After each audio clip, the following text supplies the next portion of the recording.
everyone, and welcome to the live Deadpool Spoilercast. I am Captain Logan, and tonight we're going to talk about Deadpool, the movie.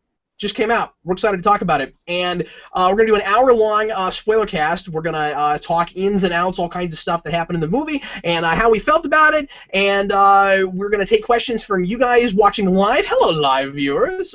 In the audience, we have our chat moderator, Jackson Rasco. He's going to be fielding questions from you. Please leave your questions in the feed, on the live page, and not in the blue chat. And if you want to talk to us and each other in the blue chat, feel free to do that and talk about anything there. But just questions and comments about the movie, leave those anytime you want to, and Rascal will be looking at that list throughout as I prompt him for questions and comments. Let me go ahead and introduce the panel, and then we'll talk about the crazy new thing we're going to do with this. So we got Brandon Grimm. Hi, everybody. We got Beware the Steve Baxi. Hello, everyone. We have the most curious of the Lows. Hello. And we have, once again, our official chat moderator, the baddie, quirky Jackson Rasco. My heart goes out to you. Okay, I'm going to try not to make this little introduction too long-winded, but we're going to do something with Deadpool that we've never done, to my recollection, on the channel. And I do not plan on making this a regular thing that happens a lot. It could happen again with another movie like this. Certainly will probably happen with Deadpool sequels, which we are most certainly going to get because it broke the February record. Good God, this movie. It's going to be interesting to talk about. Tonight, lifting the swearing embargo. Yeah, tonight you will hear some of the panelists potentially, especially when they want to quote things from this movie, swear and talk about any of the things that happen in this movie that you usually would not be able to very easily address on this channel because it's a pretty, hard R, and we want to bring that stuff up, but also because, and I don't want to soapbox or make this a political thing, but I don't think this is a movie that children should see or hear anyone talk about or be exposed to in any way whatsoever. I don't think kids should really know much about Deadpool. I don't think I don't like that Deadpool is in children's things and cartoon shows and stuff. He's a mercenary that is psychotic and he's an adult character. And so I want to make our broadcast and this video for adults. So if you are a kid and your parents know that you're watching this, which they should if they're being good parents, I think, then parents watch, get your kids out because we're going to say swear words and things.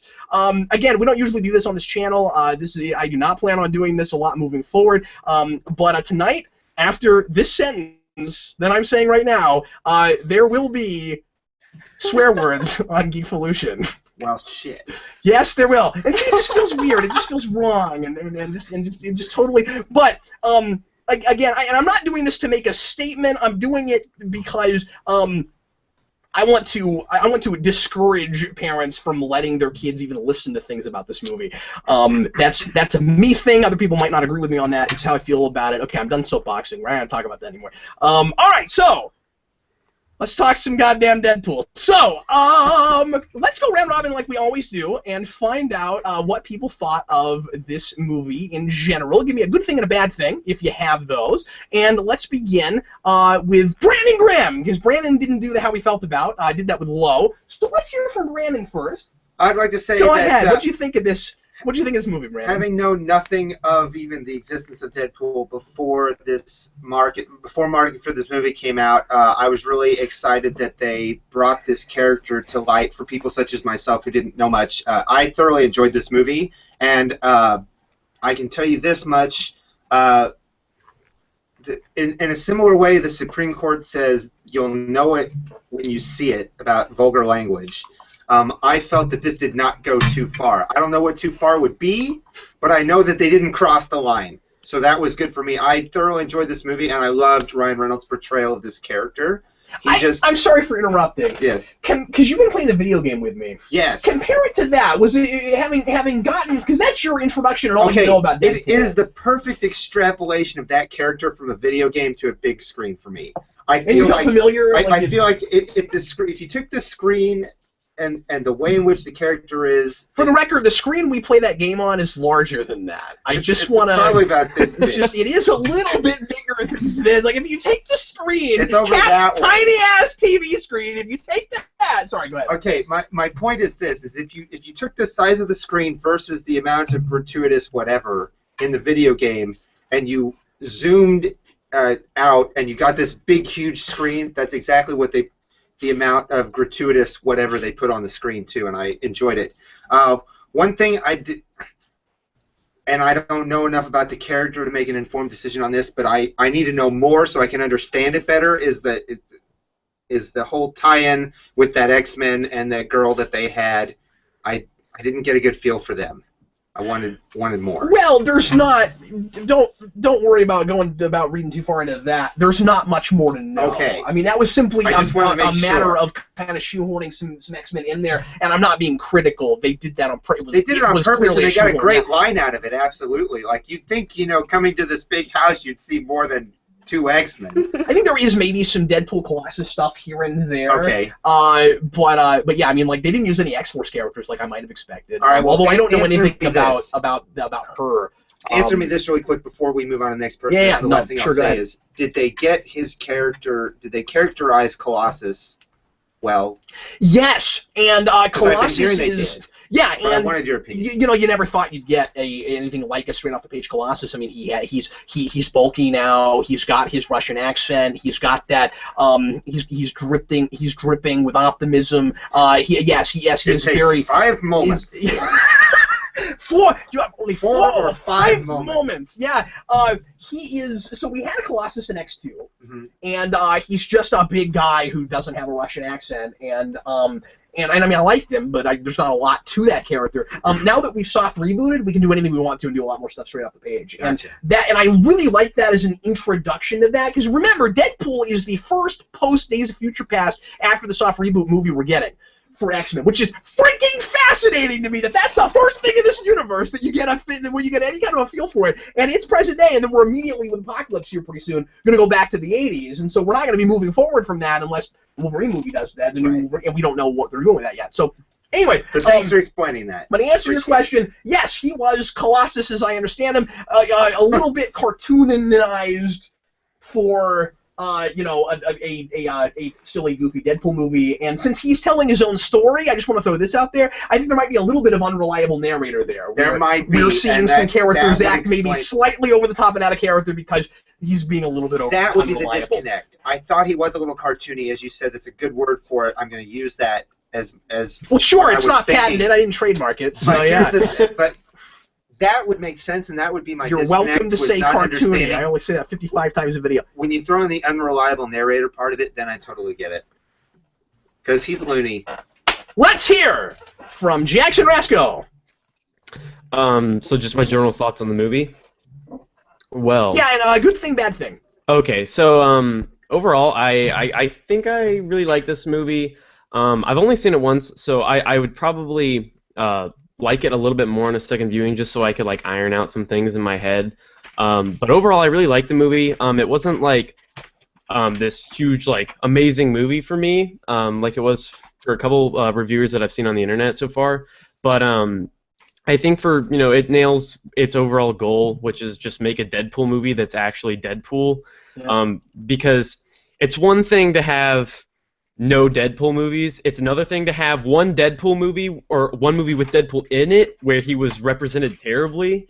And now to finally get a Deadpool movie that's actual Deadpool so people in the general public can actually see what Deadpool is all about. I think that's really cool.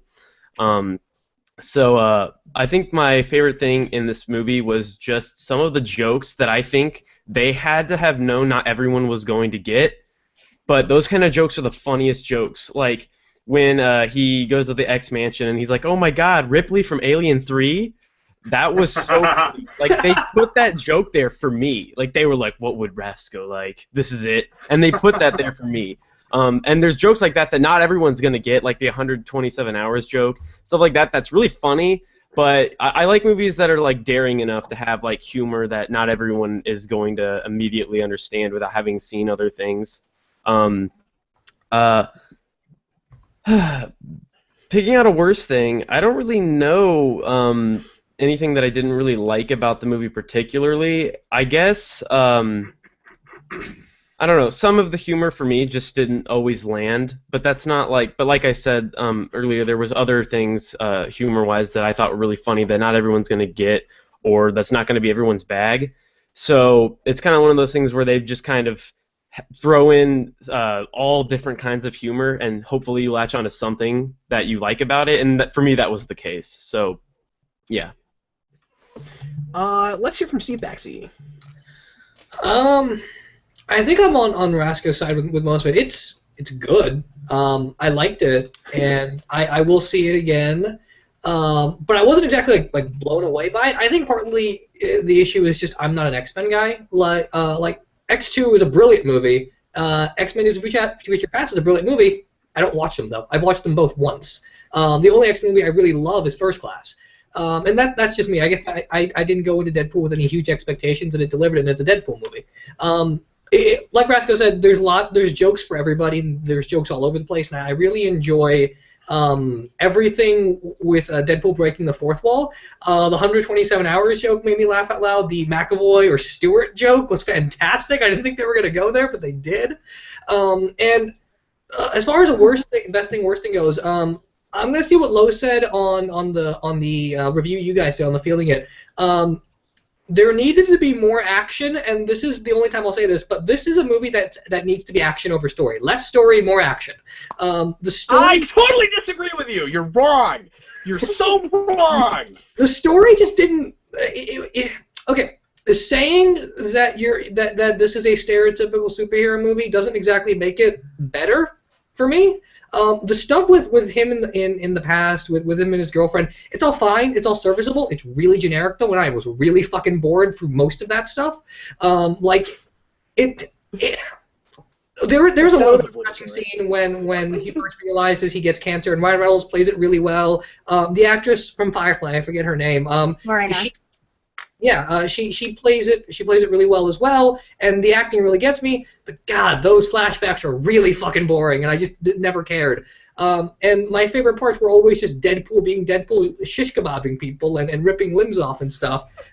And every scene where Deadpool is just showing off, like he spells out Francis with dead bodies. That's the kind of thing I wanted more of. I just wanted it to keep being that kind of over-the-top gratuitous violence with less focus on the relationship stuff. I like the relationship. Wow, I'm so surprised you're saying that. You being you, I figured you'd read a little bit more into that stuff and find interesting things that I didn't pick up. But he's just like, no, kill everything. Yeah, I mean, the way it opened was perfect. I like the idea of Deadpool killing 3 guys with 1 bullet, 'cause that's fucking awesome. But I don't need Deadpool.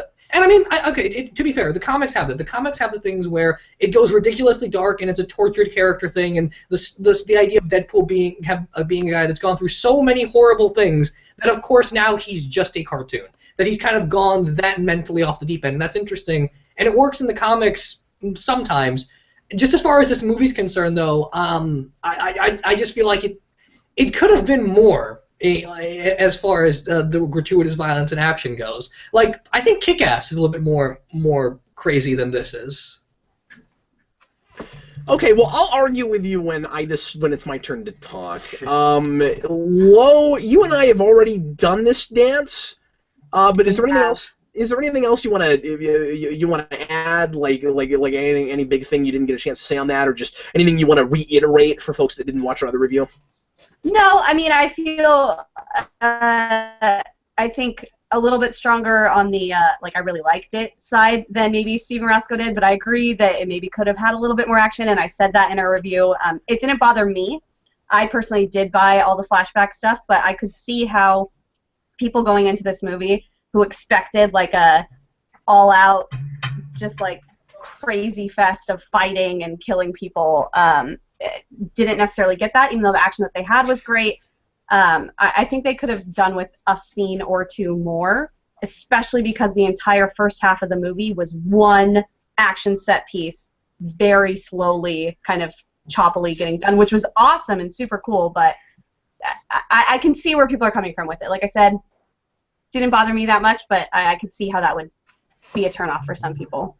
That's going to be Deadpool 2 with Cable. Yeah. Yes, with Cable, right? Yeah, the wrath. And of nobody some knows who's going to Deadpool play villain. him. So we lost Rasco, so that means that we are physically incapable of taking any questions from the audience now. It's never going to happen. Hopefully he comes back in a minute. So while we're waiting for him, I guess I will I'll talk for a second, and I'll address that thing that Steve said. Guys, this movie is so weird for me in trying to talk about critically because the me 3 years ago would have been much more critical of this movie and probably wouldn't like it nearly as much as I do. I've read some Deadpool now, and I don't know how to look at this as someone who hasn't. It is really easy for me to look at a movie that deviates real hard from source material and stuff that is only like loosely based on it that I know really well and still appreciate it if for what it is and if it does tells a really good story regardless of what I wanted. I have a much harder time looking at something that goes straight off the page like this as much as it does. There are deviations certainly, but yeah, Rasco's back. Now we are capable of taking comments. But what I was going to say is, it was him who nobody can. But it is much harder for me to look at a thing like this and not judge it solely based on how close it gets because it's trying so hard to get close, and then suddenly like my personal interests completely fall away, and my whole standard is it Deadpool enough? And it is, and so I'm impressed with it because that's a thing I never ever would have thought we would ever get, you guys.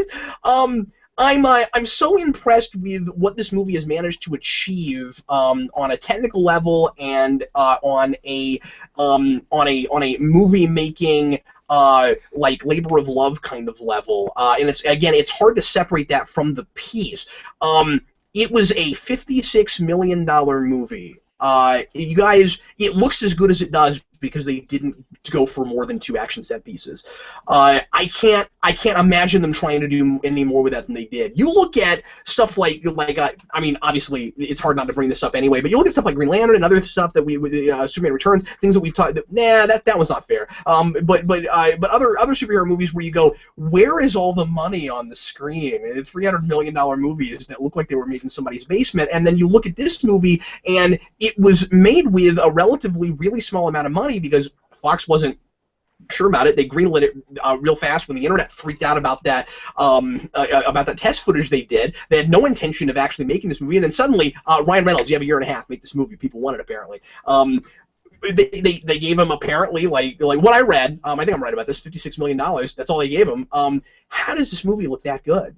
I mean, like, I'm really impressed. They've got a CG Colossus who looks really well integrated.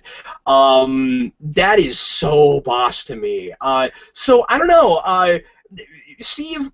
The other part of my saying I have a hard time separating it from my being impressed with how well they went with comics is I really would have expected something closer to just wisecracking a fourth wall Deadpool, not trying to tell any kind of story, not giving us any reason to give a shit. I'm gonna say that because I haven't sworn enough, and people are gonna hope that I do. I don't give a shit about this character. And they give you a reason to care, and I was so happy about that. I can see you arguing about the ratio of action to backstory, but I didn't find the backstory to be boring at all, and dare I say, I teared up a little bit in a couple places, and was impressed that that couple has a lingo all their own. They are so different from your average couple, obviously, because of their crazy backstories and how awful their pasts are, using humor to diffuse tense situations and trying to be as positive as they can while having the sorts of careers they have. I thought it was weirdly touching stuff that I should be grossed out about that I wasn't because of these things they have in common that they use to really drive forward this chemistry, and I thought it was really palpable chemistry. I loved the whole bit about trying to one-up each other on the terrible past they've had, and then when they bookend it at the end, Steve, this is a way better watch on a second viewing. I got to see it again this morning, and noticed some callbacks to things, some wonderful setup payoff, and you get to the end of the movie, and he's got that long thing about the crack house, and then she says, "You're in it. You live in a house." And it plays as a really dramatic beat. I was really impressed with that. So I understand why you're saying that, Steve, but liking the Joe Kelly run as much as I do as far as Deadpool stuff, because I still can't decide if I like it. Deadpool's not really for me, but I've become so accustomed to it I can't separate that. So anyway, it was really clear this was a passion project. It was really clear that Ryan Reynolds really gets this character and understands the dramatic stuff as well as the humor, and gets the tragedy of the character, the twistedness of the sadistic nature of the character. I'm expecting him to go all the way to torturing Blind Al in the second movie. I think they will go that far. I think he will lock her in a room filled with spinning saw blades. I think they will go that far. And I was also really impressed that it was a small movie and they didn't feel the need to make it a big save the world thing. And you know, they let it kind of like Guardians be like a superhero B movie thing. Okay, I've talked too much. I said a little, talked a lot. Okay, Steve, would you like to rebuttal or anything, or should we move on to questions? I guess I'll mention quickly some things, because I get what you're saying, and I mean, yeah, it's clearly a passion project. That's the one thing about the movie that I think works perfectly. And Ryan Reynolds even says that he chose to produce the movie as well as act in it and help with the script and such, just because he wanted to protect that character. It's someone that he actually cares a lot about. You go to interviews of Nicolas Cage back when he was doing Ghost Rider, and he's like, no, Ghost Rider's one of my favorite characters. I love everything about Ghost Rider. He knows nothing about Ghost Rider, and it's really annoying to hear him talk about it. But Ryan Reynolds isn't that way. He's very, very genuine, and so when he plays Deadpool, it's fantastic. My issue still is just like, a lot of that is initial shock. A lot of that is, like you said, I can't believe we're getting Deadpool on screen. The moment you leave that behind, then it's generic superhero story with lots of good jokes, and that would have been okay with me if there was just more. If there was just more to the shock value, if there was just more, like there was nothing in this movie that was violent or disgusting that I haven't seen before, you know? Like I should go to a Deadpool movie and there should be at least something I cringe at, and I didn't cringe at anything. Well, that ends up just being a taste thing, and B, how acclimated you are to violence, because I cringed more than that. Well, now, it was like I've read the Joe Kelly. Yeah. There's lots of stuff there where that still gets me, and I've read that. Oh, you've actually read that, and you didn't have the same experience. Interesting. Okay. All right. I didn't think you read that. The movie is really good. I mean, I like it a lot. It's just a matter of like, you could have pulled it a little bit further, I still think. That's fair. Can we talk real quick? Can we talk about accessibility? Because this is a movie that on the one hand is niche and not for everybody, and on the other hand is a really interesting balancing act where it kind of finds a way to become at least for everybody that would go to a rated R movie like this and not lose their lunch. And have a weak stomach about it, right? It's really interesting. I feel like people are going to this movie who have no idea what they're getting themselves into and walking out and being really happy they went and liking it. Maybe that says something about how desensitized we are in our culture, where people like those kinds of really raunchy comedies, and they go to that kind of stand and you know, these grindhouse movies, and say they go to things like this already. And Deadpool is just another flavor of that. So it's like this other side of the universe that I never go to because I don't like things like this generally. But I kind of expected people to go and be a little bit turned off to it, and then I saw it, and it was tamer than I thought in some ways. But I thought there were a set of rules where we will say anything, but we won't necessarily show anything, and I think that helped them in making it a movie that was watchable for a much wider audience than Deadpool has any right to be. That'll be interesting to see if that thought changes after we get what the director calls the very, very raw director's cut on DVD. Because there's lots of stuff that the studio just doesn't get away with in theaters. I want to see that for sure. Yeah, maybe so. I mean, I thought it was really weird when he kills the guy that runs the Weapon X program, or whatever we're calling that. That one time in the movie we turn away and don't show a thing. Really? In this movie, we're not showing it? Okay. Like, how gruesome could it possibly be, given some of the stuff we've seen? I wondered about that. Okay, Rasco! How about some goddamn questions, Rasco? Jacob May says, do you think this will open up the possibility for more experimental, smaller superhero films, not necessarily R-rated, but just smaller scale? Who wants to field that? Because I have a whole tirade. It certainly opens up the doors for studios to trust in lesser-known superheroes more. I mean, we've kind of already been going that way. I mean, we're getting a Luke Cage TV show. Guardians already set that in motion. Yeah, I don't know yeah, if this would have happened without Guardians, you guys. Yeah, but I think that is more the case, is that we might get some lesser-known characters, but I don't really know how you can go much more on the R-rated end.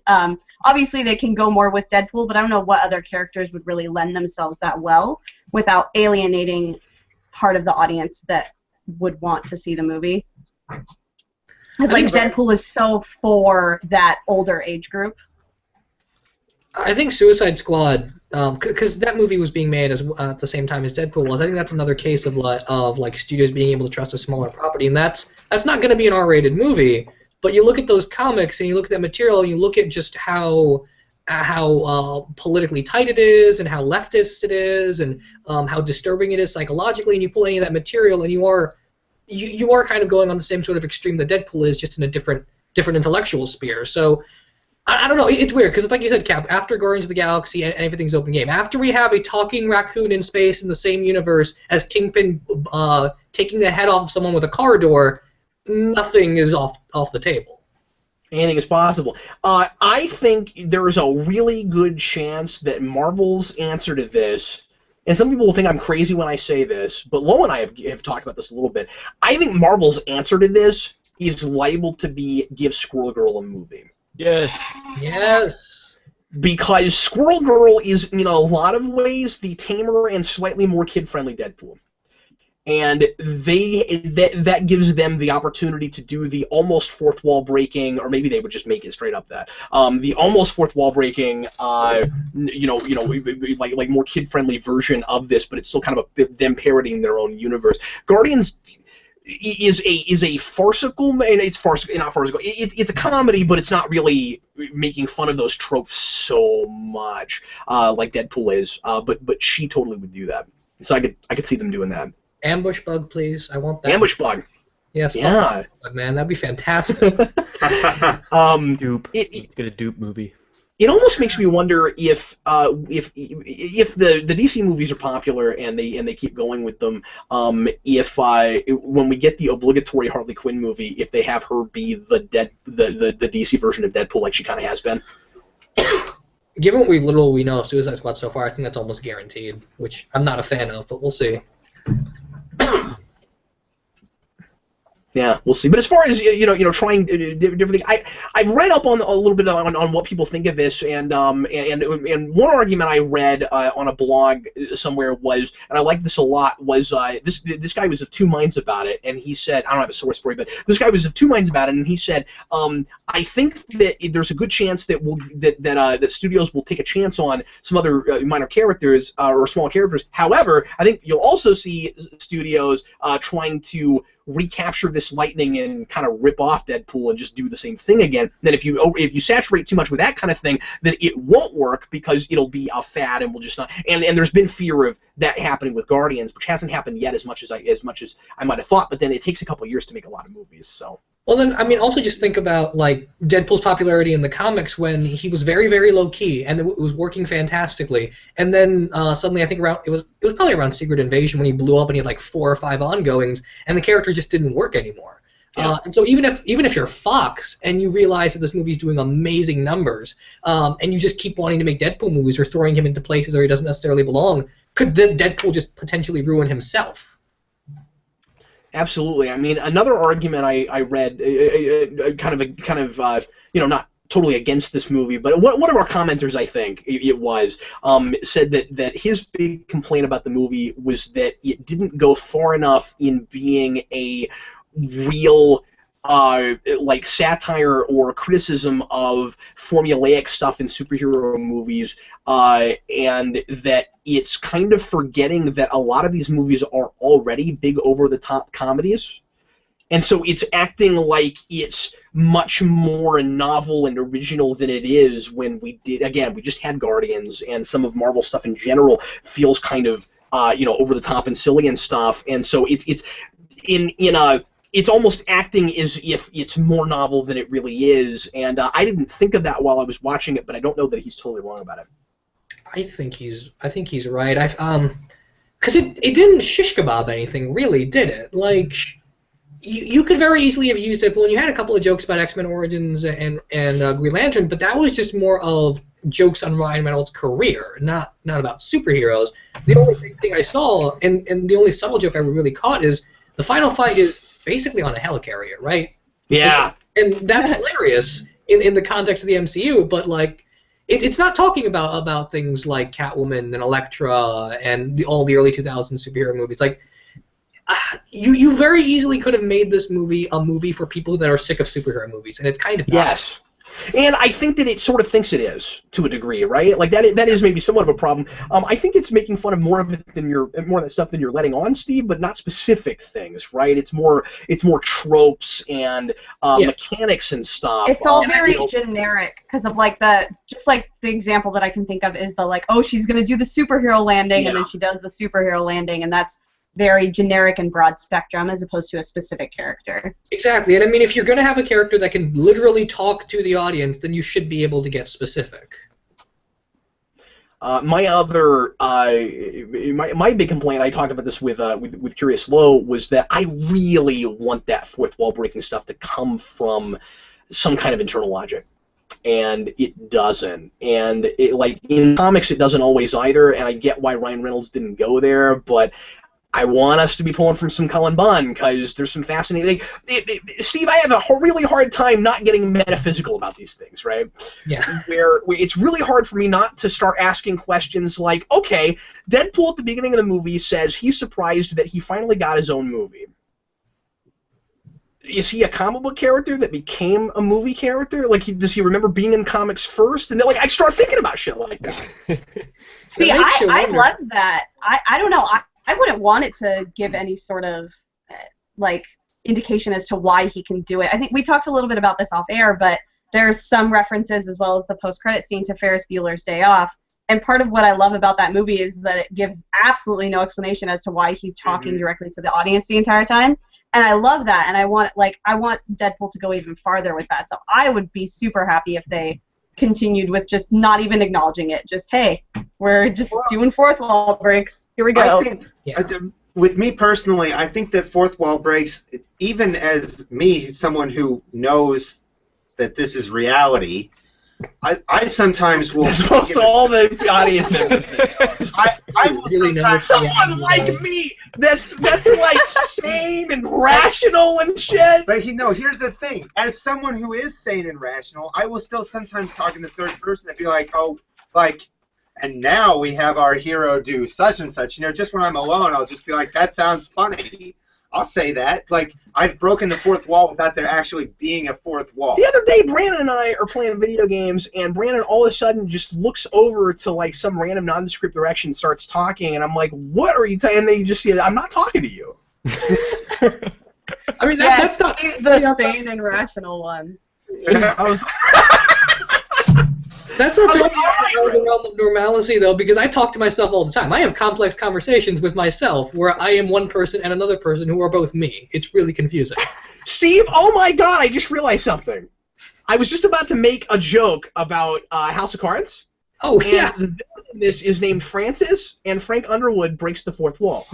Oh, that's awesome. I don't know if it was on purpose, but it's pretty freaking cool, yeah? That's awesome. But no, you mentioned about getting metaphysical, and yeah, I mean, it's very easy to go fucking Descartes and say, oh, Deadpool's got Cartesian dualism going on here, and I want to do that. I really want to, but I feel like the movie doesn't necessarily care about the metaphysical logic, and it's just breaking the fourth wall. And I mean, I like 40s movies. I love film noir. I love the character narrating what's going on to me. I think that's really cool.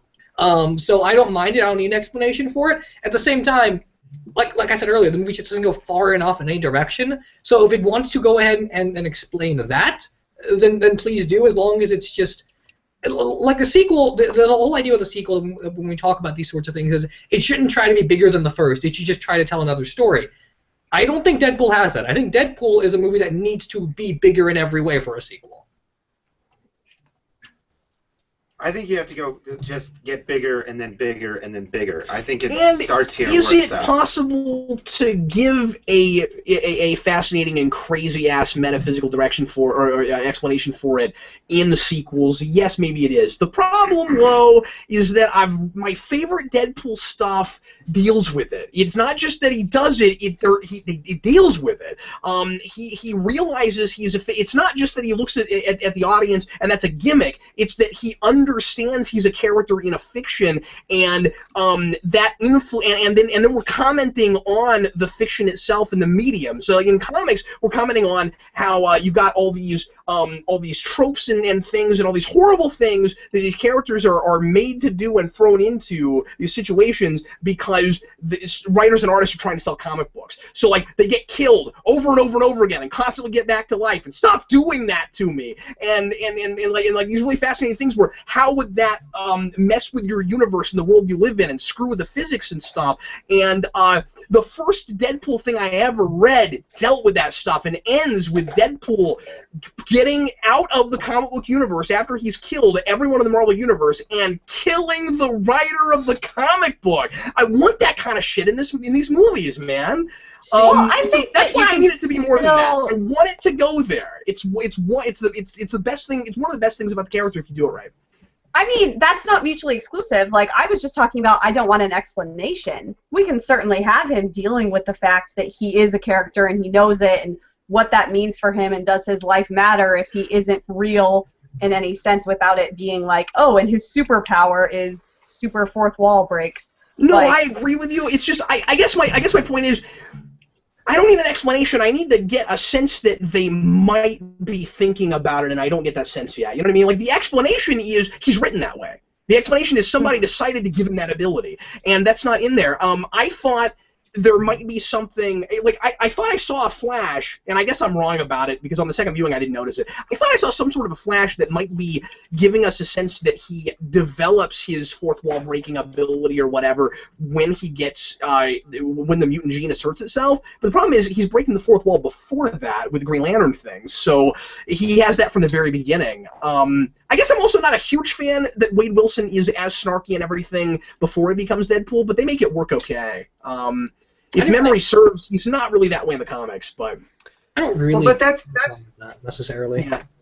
that to me, I saw that as part of the, he's flying in the face of the guy who was running the program, because Yeah, sure. No, that's I get one that. thing that Right, never but survives. he doesn't develop it there. He's already really, really like that before that happens. Right, but that's just how it flies in the face. Right. He's like that, and then the guy's like, oh, that never survives, and then, haha, look at me, it survived. No, I know. I saw the movie, Brandon. The thing about I just think it works for me. I mean, I'm telling you, I agree. I think it works for the movie. I'm simply saying I questioned it for a second Oh, okay. because I wanted to see if maybe they could make me buy it in a way I didn't buy it as much in the comics, and that's probably why they just didn't do it. You see what I'm Gotcha, saying? yeah. Like, because in the comics he's much more no nonsense, and then he kind of develops that. But it's sort of like switchy if memory serves, and it's been a while since I've read that stuff. But I want to see if they can make me sort of buy that he develops that like there. the sanity in It's the comics. probably for the best they didn't. Anyway, go ahead, Rasco. That's just the thing. The thing about like the Green Lantern joke is that's not necessarily fourth wall breaking, because Ryan Reynolds exists in this movie's universe, because he's like, you see like Hugh Jackman and Ryan Reynolds like in magazines in the universe, so maybe Ryan you're Reynolds right. was in Green Lantern in Deadpool. So it's And just he's- a little meta, and and you know what's great about that? We know it happened 2 years ago from now, so that's not too far after when Green Lantern, like it's only like 2-3 years as opposed to like 5 or 6 years. Yeah. Also, so like when Ryan Reynolds, so if he also, I don't know, because I too was kind of trying to see if maybe when the mutant gene is brought out in him, if that was when he becomes when he is able to break the fourth wall. And so I'm not sure. Are there any other jokes besides that Green Lantern one that take place before he gets his powers where he is breaking the fourth wall? Because I'm not sure if there is, honestly. I think you're right about it. I don't think he certainly doesn't talk to the audience before that. He's got that one bit where he's got the fourth wall break inside of fourth wall break, but he's become Deadpool by then. Yeah.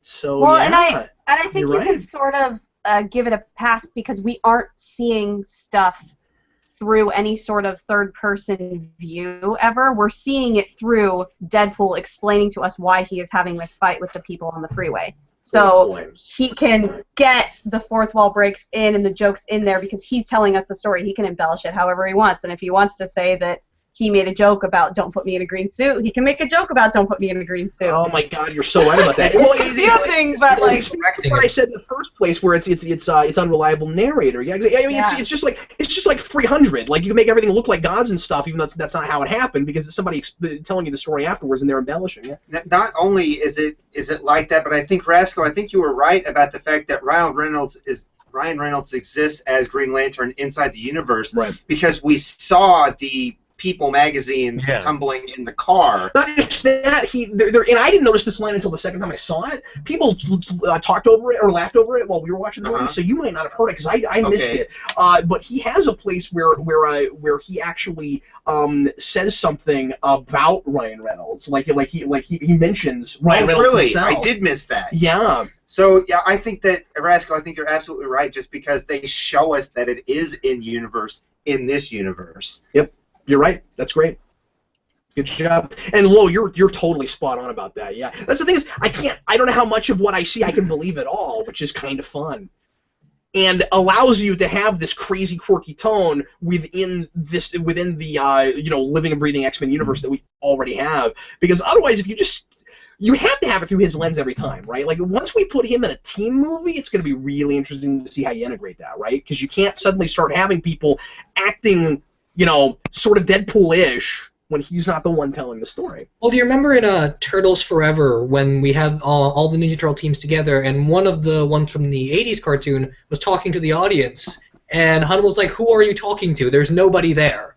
And I have a feeling that at some point that's going to have to happen in this movie or in this franchise if we put him in a team or if the team is just led by Deadpool and we never have to worry about that. Yeah. And I mean, this is where this shit gets meta, and I mean, it was already meta, and I promised myself I wasn't going to do this, but like... yes, I got him to do it! You could very easily look at this movie as just like a... what the fuck was his name? Like Umberto Eco style open work, and so Deadpool as an artistic concept only works when there is an audience reacting to it, and depending on how the audience reacts to it, Deadpool exists. And so if Deadpool's conscious of him being a fictional character, he has to be conscious of someone being offended or laughing at what he's saying. And so you get into the Grant Morrison shit of the whole idea of you constantly reading the universe is the thing that propels the universe itself. And yeah, because he did so much of that. Sense. But with the way he's breaking the fourth wall and the way it's acknowledging the audience constantly in the movie, it almost makes me more okay with how little the over-the-topness is right now, because Deadpool's conscious of a studio.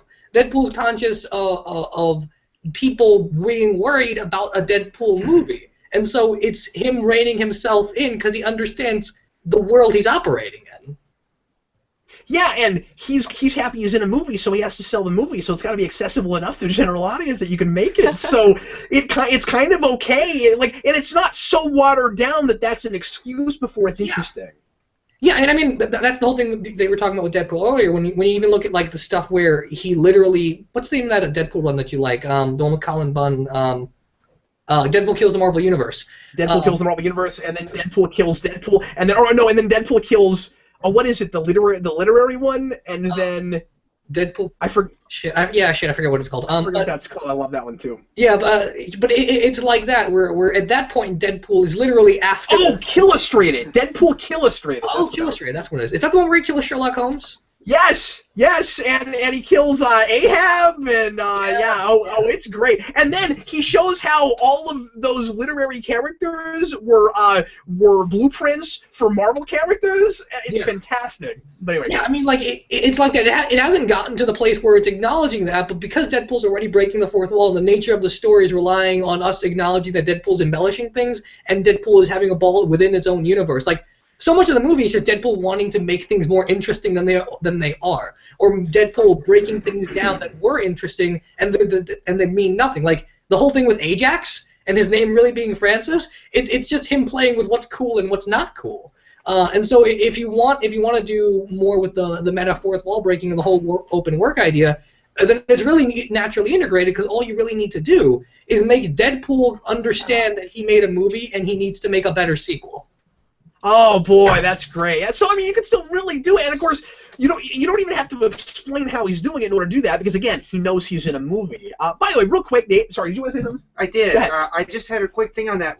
Okay, look at it from the perspective of Deadpool. Let's say you are Deadpool. I have to. I'm thinking I'm thinking about this a little bit differently, or at least I think I am. If I'm Deadpool and reality is reality, but I'm insane, I may not.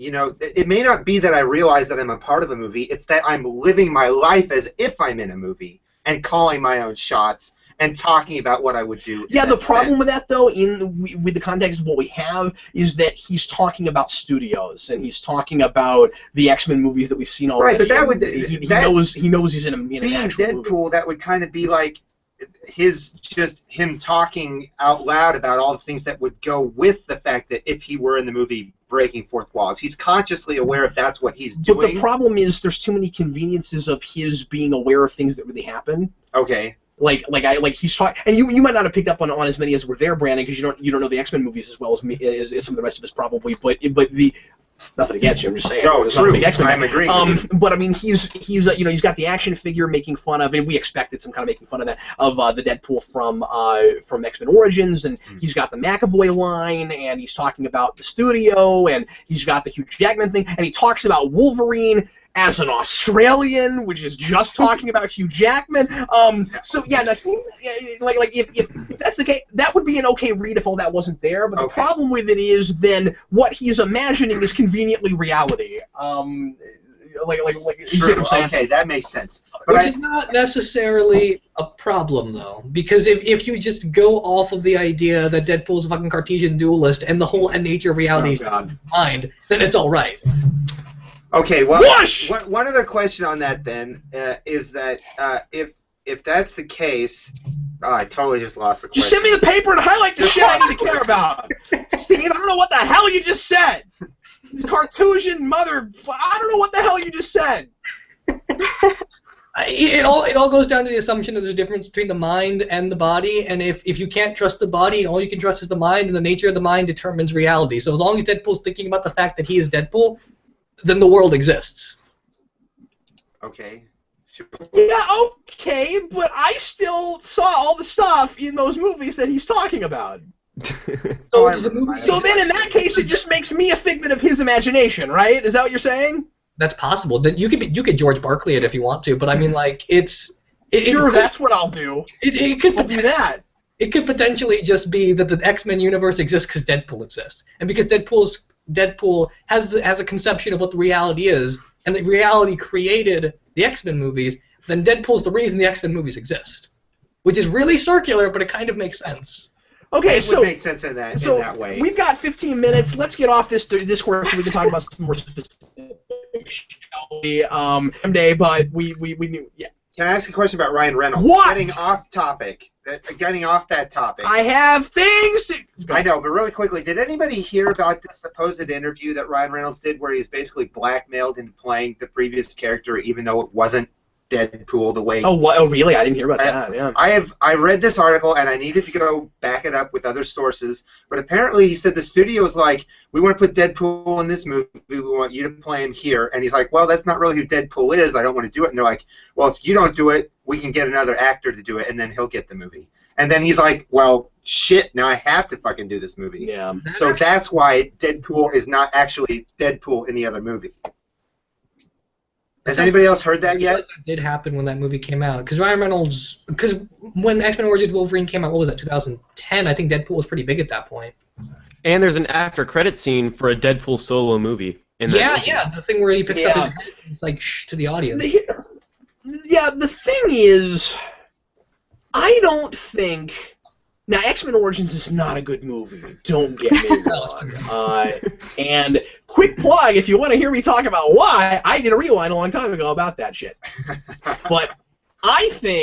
But I always thought, and I didn't talk about this in that review because I didn't know anything about Deadpool, so I don't think I talked much about him, so I had a tendency with that material not to really bring up Deadpool much, because I didn't really know anything about him. No, like I did at one point, I did a rewind on shafted characters in movies, and people couldn't believe I didn't put Deadpool in there. I was like, I don't know anything about him. I don't know how shafted he is. What do you want? What do you want from me? Research fucking everything, you know? So what I did was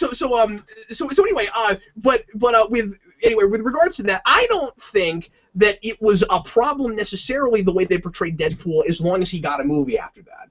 And I think the reason people were freaking out about it was because they didn't expect it would ever happen. And now that it has, it's a moot point because we rebooted the universe anyway. But you know, now that it has, I mean, like, you have a slightly different backstory. But that's about it. You know what I mean? Like, then he could just become, you know, the Deadpool that he is.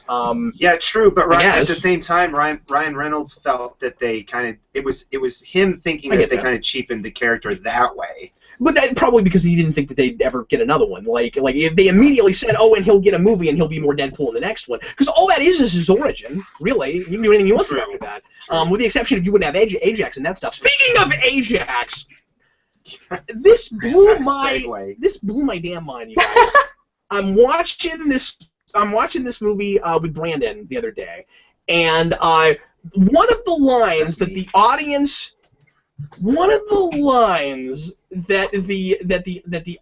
lost it the most about, that like the entire room, and we saw it with a full house, reacted to the most was when Deadpool said, see, I knew that your name wasn't really Ajax, you probably just got it from the dish soap. And everybody lost their minds at that line. I saw it again this morning with a smaller crowd. That was the line that got the biggest rise out of the audience. I thought that was the obvious thing to say. Like, it's not a bad line. It's funny enough, but that's like internally, the line delivery was really good. But with all the other like really shocking things and stuff, and like Deadpool's all about saying things that you wouldn't usually hear a person say in a context and stuff. Like dish soap, and everybody's losing their mind. Really? He got his name off the soapbox. Maybe I'm just into different stuff, but like I thought, like my immediate reaction was like, Ajax is the character from Greek mythology, not the soap. So that's why I thought the soap line was so funny, because I immediately was like, oh, Ajax, the hero from like the Battle of Troy, and but you know, all that kind of stuff. Always here's the thing. Maybe it's just, and of course it's just your background. My mind goes to both, Lo, because when I was a kid, and by the way, Ajax, did it become dish soap at some point? Because I thought it was bathroom soap, like you use it to clean your bathtub and stuff.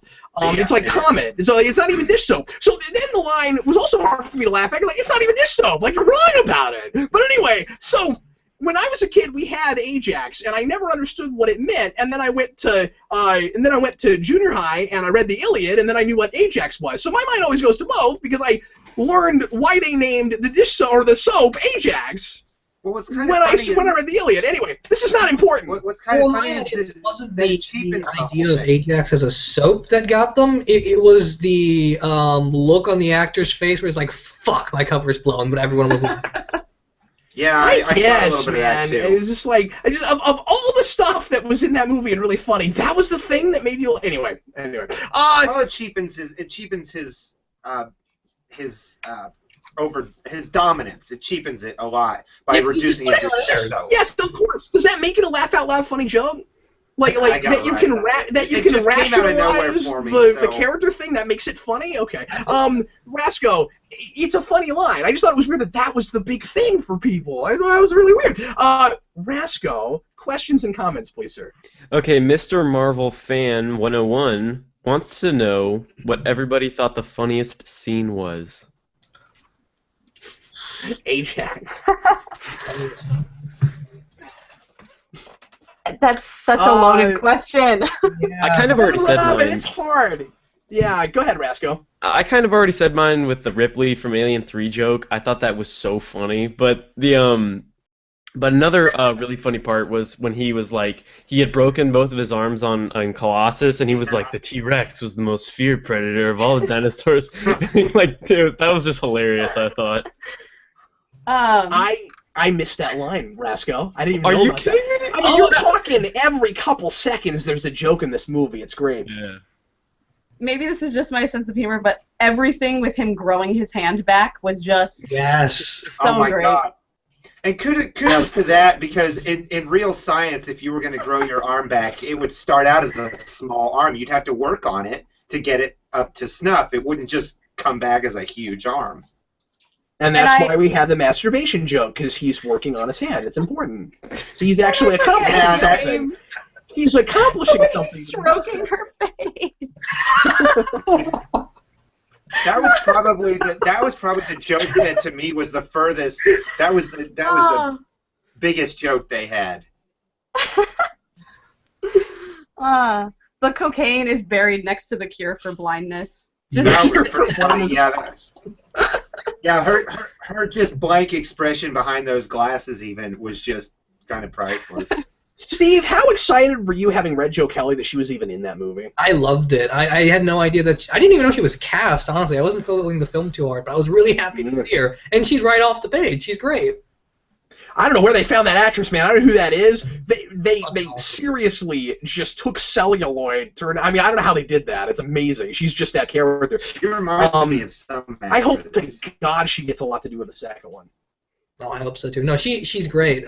As far as my favorite line goes, I really like the line Weasel says where he says, "You look like Freddy Krueger face fucked a topographical map of Utah." That's hilarious.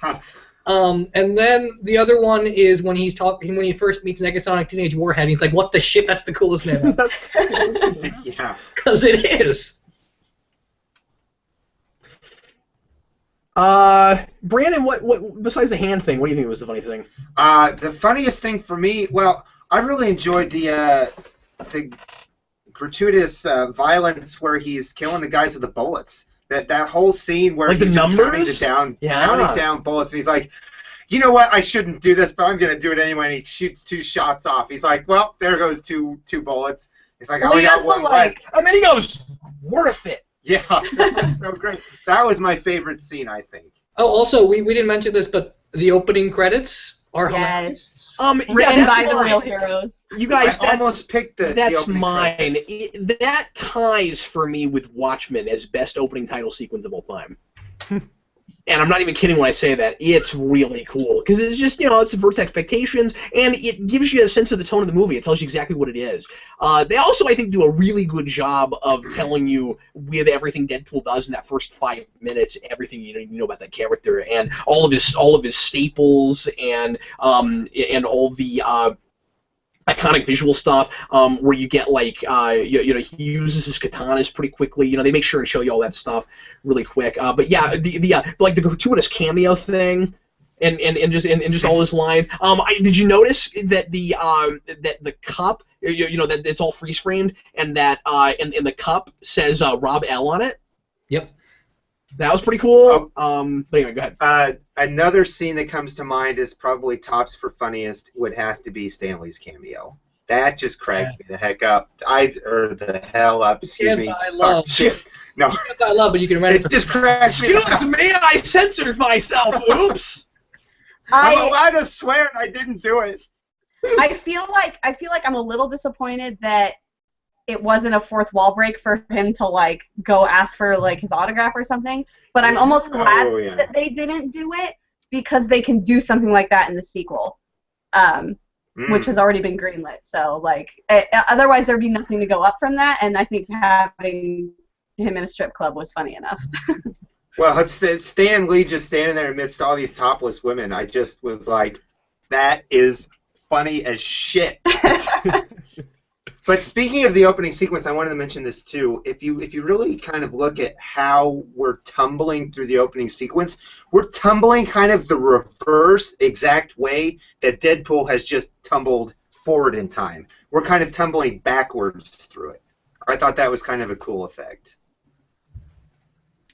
I really loved the Sexiest Man Alive magazine cover.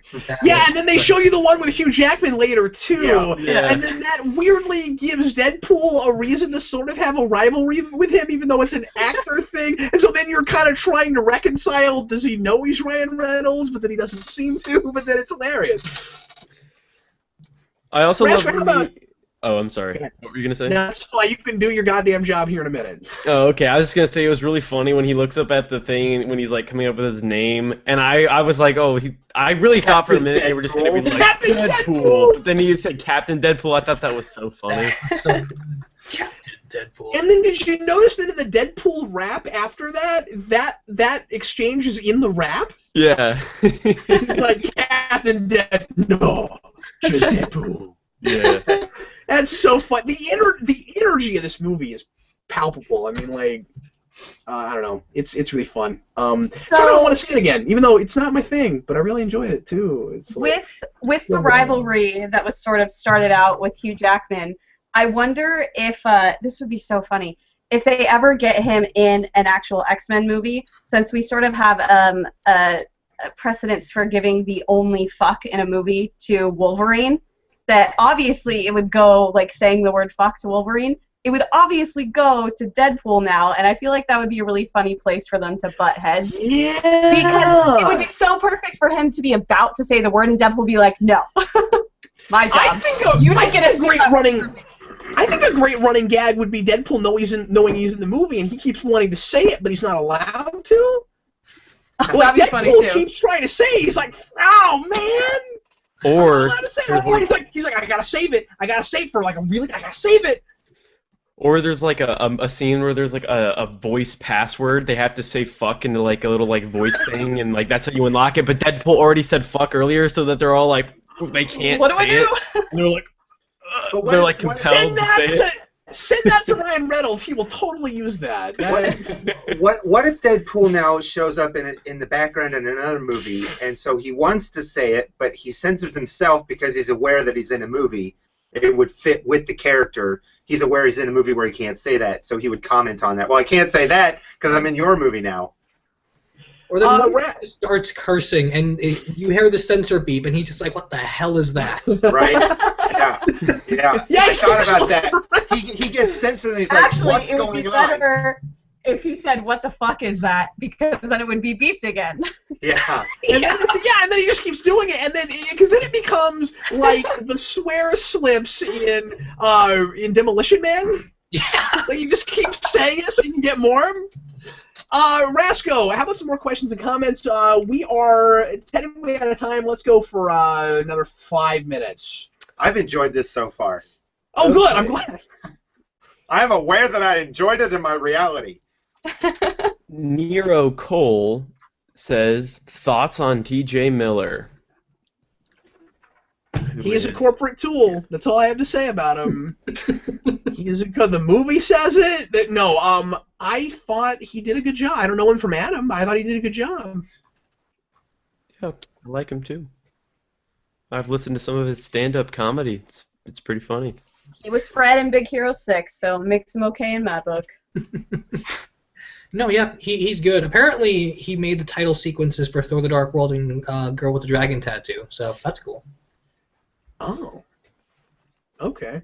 Can we talk for just a second about how much money this is making and how? I mean, I know we talked a little bit about the precedent in my set for bringing in more characters, but you guys, it's already tripled. It's almost tripled how much money it cost in its opening weekend. That's crazy. Like the advertising campaign for this is one of the most brilliant campaigns ever, and it's because they let Ryan Reynolds do whatever he wanted to, both with the movie and with like I heard an interview from where he said that he's been working closely with the marketing team, and they would call each other up in the middle of the night with ideas, and like he and the marketing team worked like super close on this. Given the marketing and how hyped it was, are you guys surprised how well it did? Because even with all that, I did not think it would do 130-something million opening weekend. I'm very surprised.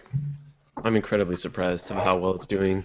I just think it's almost half of what is so funny about this movie is the marketing. I feel like you could find Deadpool on Tinder, and you could find there was like posters of the movie that were making it look like a rom-com movie, like a movie, and it was like Deadpool, and it was like it wasn't like alluding to the fact of what it was at all. I saw things like that, and it was just hilarious. And I feel like that sort of stuff worked really well with the movie too, because they had those jokes about like, I know your boyfriend told you that this was a superhero movie, but he lied. And that stuff, because I had seen all of the like romantic comedy posters and things like that made it so much more funny that if I hadn't have seen those, I would have just been like, huh, like, whatever, it's not a big deal, but there's all that history with the marketing. So that he knows that the audience could have tricked their girlfriends into it by showing him those other posters. Yeah. Because of the fourth wall breaking, I mean, because of the meta, fiction of it, all the marketing becomes part of the movie in a way, right? Like it's he's aware of all that. It's kind of part of the piece in a way. I'm not going to review all that when I eventually do a rewind, though. I'll just probably talk about the movie. Brand rewind or marketing. Yeah, brand rewind. Yeah, it's a good idea. Cap, you said something yesterday. That's a good idea. Or the day before, whenever we saw this. When did we see this? We saw this a Thursday. few days ago. Thursday. Yeah, you made a comment how you could have seen Tom Hardy in the role of the villain. Yeah, and I totally could have seen it too. As soon as I saw him pop up, I said, "Oh, look, it's not Tom Hardy," and he was really good. He was really good, but I was like, "No, Tom Hardy could have played that." But then, I liked the cut of this guy's. About Lucifer. I like the cut of this guy's sadistic jib. Yeah, I do too. He's got a way about him, and when he finally gets the reveal that it's Wade, and he's just like, well, look at who it fucking is. I really like how we haven't talked a lot about thematic stuff because Steve started this up with, this is not a movie that's about enough for us to do that. No, I'm not gonna do it. But I do think that it's neat that those two characters are parallel in the way that they are, and that they're somewhat the same in that he is incapable of feeling and does what he does to Deadpool because he's gone through what Deadpool went through when he's lost his humanity. And Deadpool, by the end of the movie, is a guy who is trying to reclaim his humanity and doesn't really know how to. And I sympathize with him because I saw that happen, and that he kind of threw it away for a really understandable reason in trying to not cure his cancer, but leave the world better than he found it. I really liked all that. That like, I'm not a hero. I've got cancer. I have a chance at being a hero. I love the optimism and the naivety, right? Of they've done all this horrible stuff to me. I still think they're going to turn me into a superhero. When he says that guy was creepy. Oh my God! When he says you still think you're a superhero, that was a little gut wrenching to me. I thought that you're going to get to be a superhero. I really liked that. And then when like I like that there are consequences for all of that, but that if he had just come back and gone directly back to his girlfriend and didn't make it a revenge thriller thing, that he would have gotten his life back. He would have immediately gotten his life back. But how human is he now? How much of his humanity is left? And you have to do that in order to make the character likable or at least believable enough, sympathetic enough. Being sympathetic is not about liking a character; it's about buying that they became what they were. That he can keep making mistakes over and over again and never learn from them, because that's what Deadpool has to be to keep doing what he does, right? So moving forward with more movies, he has to never really learn. And that's what the Joe Kelly comics were all about. He wants to be a superhero. He's trying really hard. How much of his humanity does he have left? Is he capable of it? Does Deadpool have a soul? And then when you get into the whole Deadpool and death thing, it gets really fascinating. But they won't get to do that because Marvel has her. God damn it! I wish that they would make a deal where he could go to both. That should be the link between those universes. I'm just saying. If any character could do it and poke fun at it the entire time, it would be Deadpool. Rasco! One more question, sir. Okay, this is from Soundwave71. Do you think Deadpool would fit in better just in the X-Men universe or the Marvel Cinematic Universe if he was in it? Oh, both? I don't see why he couldn't be in both. Yeah, I mean, obviously this is not as surprising being a movie from Fox, because the X-Men movies, largely as of recent, haven't really been so much for all ages necessarily. Not that they're like unviewable to all ages, but they seem to be marketing them the X-Men movies at a little bit of an older demographic, I think. They're decidedly PG-13. Yeah. Maybe he'd make more sense in that. As a novel concept with the MCU. Like, those movies are already pretty heavy on the comedy. Like, it works better just knowing stuff like X-Men 1, 2, and 3, where it's really relentlessly dark in places. And it takes itself so seriously. So just that as a contrast in the franchise, it works better. Mm-hmm. I rescind my response. You're right.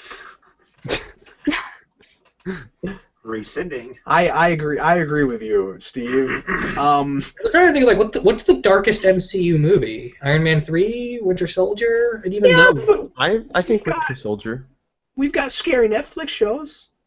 Oh, that's true. We do have those. We have scary Netflix shows, and he can show up in one of those. Yeah, Steve from Jessica Jones. So. That's why I said just put him in a Netflix show. Put him in Jessica Jones. That'd be great. Jessica would beat the shit out of him. It would be amazing. Speaking of X-Men, or excuse me, we're already talking about. That's not a good segue. Speaking of X-Men, you mentioned all the X-Men stuff. Don't you think that it's really cool that we finally got an X-Men uniform that was like straight out of Joss Whedon's run? Like, oh, it was so yes. cool. So a lot like the first class suits. I was excited. Yeah.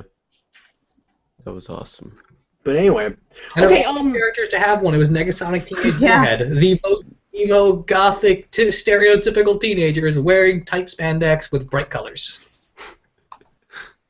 Yeah, but not until she burns off the thing she prefers to wear. I love that she has it on underneath it, almost as if there's some sort of like byline being in the X Mansion, and a student that says you have to wear this at all times. She's like, fine, but I'm gonna put this other thing over it. It's a lot of layers. She had like a jacket and something else on, and then that's underneath it. That's gotta be very warm. Yeah. Pretty hot outside. That's a good point you're making.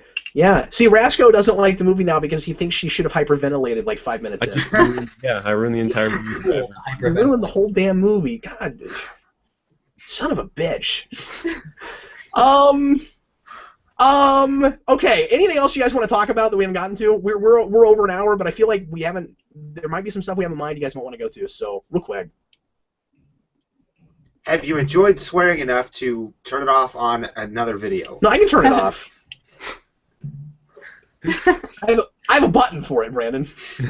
No, that's not what I meant. I mean, would you do it again in another video for the right material? Yeah, potentially for the right material. We'll consider it. I don't want to do it a lot. I want everybody to be able to watch our videos for the most part. Right. Patreon. No. Anyway, Rasco, do you see anything else in the comments that we can't help but talk about? That we can't help but talk about? Yeah, that just has to come up. Like, we would be remiss. I don't know if there's anything like that. I found one question that's kind of funny. CC Scorsese videos. Does that mean X-Men Origins Wolverine now exists as a movie within a movie now? The Barakapool figure, because he had a little toy. Yeah. I was wondering the same thing. That blew my mind. I was like, wait a minute. So they made that movie, and you saw it, but you're in an X-Men universe that it was rebooted out. You know what? I'm done thinking about this. Like, I couldn't even. They made a movie about the X-Men in his universe, and he went and saw it. Yeah, but he knows that that is of a continuity that was rebooted to become his continuity because of the McAvoy line. You see what I'm saying? That's the problem, is that that's the same kind. So when he says Stewart or McAvoy, he existed in the universe that the figure came from. But maybe. But he also saw the movie, or maybe they made the two movies in his universe. I think it's less that he exists in a universe where those movies happen, and more than just he's in the X-Men universe, but he is aware of our universe. Like, I don't feel like it's as complicated as him having like seen all the movies because they exist in his universe, and does that mean that it's movies within movies and things like that? I think it's just it is though, because I guarantee you, Lo, they're gonna make this canon with the rest of X-Men. I just know it. This does not live with. Right, that's what I'm saying. Well, then how could it not be that though? Because it's not now the whole unreliable narrative, and the fact that the figure moved in from Deadpool telling the story, the figure could not actually be there. It could just be his story. Yeah. But that's the only way it works. But I think it's possible enough to where it's not a problem. Okay, no, you're probably right. I keep forgetting about that part, but that's the only way it works. Because otherwise. You have to say it's no, it's okay. I'm talking a lot. Go ahead. I'm done. I was gonna say I was talking with Connor, and he thought it would have been hilarious if Deadpool fought Barakapool in the ending of this movie. Yes, that should have been the post-credit scene. That would have been so funny. What would have been great is if it was the post-credit scene from X-Men. I love the one they did, but if it was the post-credit scene from X-Men Origins, where you see him and he goes, shh, and the other Deadpool just jumps in and rips the shit out of him. He's like, shh, and Deadpool's like, no, I got things to say, bitch, and he pulls his head off and he bowls with. Wouldn't that have been great if it was a montage where he's doing shit with the head? He like bowls with it, and he plays basketball with it. And he like shines it off and puts it up on a mantle or something. Oh, I could write a Deadpool movie. Deadpool Plays Basketball by Captain Logan. That's not what it would be called. Deadpool Ball, that's what it is. Deadpool, face get Deadpool ball. Anyway, all right. Well, are you guys good? Are you guys solid? Yep. Yes. All right. Well, everybody, thanks as always for watching. Hope you enjoyed our Deadpool spoiler cast, and we will be back with you with more videos coming up this week. Love to see your comments if you watched this after the fact about this movie, and if you enjoyed it and what you thought of some of the things we had to say and the meta things and the humor and all the stuff that we discussed here. We'll see you again next week at 8 p.m. Central Sunday night for Primetime Crisis Live, and in the meantime, I am Captain Logan. This was Brandon Graham. Yes. This is Steve Baxi. See you, everybody. The Curious Lo. The Curious Lo. I said goodnight already. Oh, sorry, I didn't. It cut out on me. I didn't hear. Okay. Good night. Jackson Rasco, our official chat moderator. Rasco, gon' give it to you.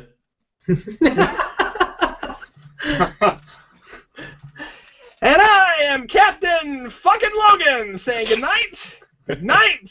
You're Nego Logan.